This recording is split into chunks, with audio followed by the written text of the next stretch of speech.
മുൻപ് സൂചിപ്പിച്ച വളരെ പ്രധാനപ്പെട്ട ഒരു വാർത്ത മലപ്പുറത്തു നിന്ന് വരുന്നത് വായ്പാ തട്ടിപ്പിൽ മുസ്ലിം ലീഗ് നേതാവിനെതിരെ വിജിലൻസ് കേസ് എന്നുള്ളതാണ്. വിശദാംശങ്ങളുമായി സ്വാലി മുഹമ്മദ് അവിടെ നിന്ന് ചേരുകയാണ്. വായ്പാ തട്ടിപ്പിൽ ലീഗിൻ്റെ ജില്ലയിലെ വളരെ പ്രധാനപ്പെട്ടൊരു നേതാവും ജില്ലാ വൈസ് പ്രസിഡൻറ്റുമായിട്ടുള്ള ആളാണ് ഇപ്പോൾ ആളിനെതിരെയാണല്ലേ, ഇസ്മായിൽ മുത്തേടത്തിനെതിരെയാണ് കേസെടുത്തിരിക്കുന്നത് അല്ലേ സ്വാലി? ശരത്, തീർച്ചയായും മലപ്പുറം ജില്ലയിലെ വളരെ ശക്തനായ നേതാവാണ്. മുസ്ലിം ലീഗിന്റെ ജില്ലാ വൈസ് പ്രസിഡന്റാണ്. അതോടൊപ്പം തന്നെ ജില്ലാ പഞ്ചായത്ത് വൈസ് പ്രസിഡന്റ് കൂടിയാണ് ഇസ്മായിൽ മുത്തേടം. എടക്കര ശാഖയിൽ നിന്ന്, ജില്ലാ സഹകരണ ബാങ്കിന്റെ എടക്കര ശാഖയിൽ നിന്നാണ് ബിനാമി പേരുകളിൽ ഇത്തരത്തിൽ കോടികളുടെ അനധികൃത വായ്പയെടുത്ത് തിരിച്ചടക്കാതിരുന്നത്.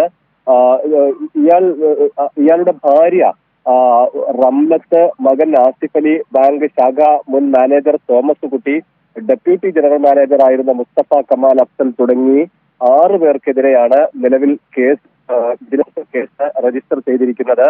മലപ്പുറം ജില്ലാ സഹകരണ ബാങ്കിന്റെ ഡയറക്ടറും ജില്ലാ സെക്രട്ടറിയും മുസ്ലിം ലീഗിന്റെ ജില്ലാ സെക്രട്ടറിയുമായിരുന്ന സമയത്താണ് ഇത്തരത്തിൽ ഭാര്യയുടെയും മകന്റെയും ബിനാമി പേരുകളിൽ കോടികൾ വായ്പയെടുത്തത്.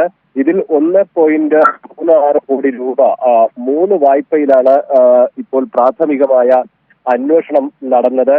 ഒരു വായ്പ മാത്രമാണ് തിരിച്ചടച്ചിട്ടുള്ളത്. 2023 സെപ്റ്റംബർ 26 വരെയുള്ള കുടിശ്ശിക ഉൾപ്പെടെ 2.5 കോടി രൂപ ഇയാൾ തിരിച്ചടക്കാനുണ്ട്. ശരി, കെ ടി സ്വാലിഹാണ് മലപ്പുറത്തു നിന്നും ഈ വിവരങ്ങൾ നൽകിയത്.